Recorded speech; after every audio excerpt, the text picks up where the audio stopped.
आपल्या वतीने काही ओके. आज प्रशांत कोरटकर याचा जामीन अर्ज माननीय न्यायालयाने फेटाळलेला आहे. या बाबतीत आमचे म्हणजे मूळ फिर्यादी इंद्रजित सावंत यांच्यातर्फे असीम सरोदे आणि टीम आम्ही जे युक्तिवाद केले ते कोर्टाने कन्सिडर केलेले आहेत.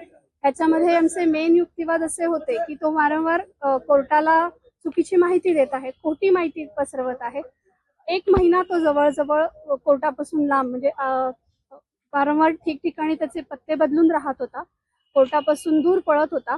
त्याच्यानंतर त्याने जी काय वेळोवेळी माहिती दिलेली आहे ती सुद्धा माहिती चुकीची पद्धतीने मिसगाईड करून दिलेली आहे. आणि ह्याच्यानंतरही तो जेव्हा जामिनावर बाहेर येईल त्यावेळेस एव्हिडन्स टॅम्पर करायचे चान्सेस आहेत.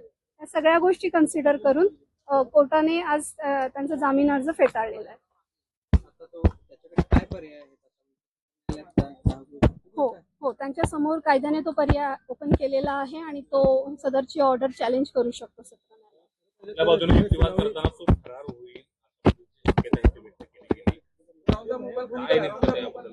हो, 1 महिनाभर ते कोर्टासमोर येण्यास टाळाटाळ करत होता. याचा अर्थ ह्याच्याही पुढे त्याला जामीन मिळाला असता तर तो फरार नक्कीच होण्याचे चान्सेस आहेत, एव्हिडन्स टॅम्पर करायचे चान्सेस आहेत. या सगळ्या गोष्टी कन्सिडर करूनच त्याचा जामीन अर्ज फेटाळलेला, कारण अजूनही इन्व्हेस्टिगेशन पूर्ण झालेली नाहीये. बऱ्याच गोष्टी रेकॉर्डवर येणं बाकी आहे आणि जर तो जामिनावर मुक्त झाला तर बऱ्याच गोष्टी तेवढ्या ट्रान्सपरंटली समोर येणार नाहीत आणि नक्कीच त्याचा या कामकाजावर परिणाम होईल. या गोष्टीचा विचार करता जामीन अर्ज फेटाळलेला आहे. एखाद्या आरोपीचा जामीन अर्ज काय प्रोसिजर असते? जामीन अर्ज फेटाळल्यानंतर त्यांना अपिलात जाण्याचे पूर्णपणे त्यांना स्वातंत्र्य आहे. त्यामुळे आता JMFC कडनं फेटाळल्यानंतर ते 17 न्यायालयात अपील करू शकतात. नक्कीच नक्कीच या ठिकाणी सुद्धा आम्ही ऑर्डरची कॉपी अजून आलेली नाहीये, पण जो आमचा युक्तिवाद पाहता तेच त्यांनी गृहीत धरल्याचे चान्सेस आहेत. ऑर्डर कॉपी अजून हातात नाहीये.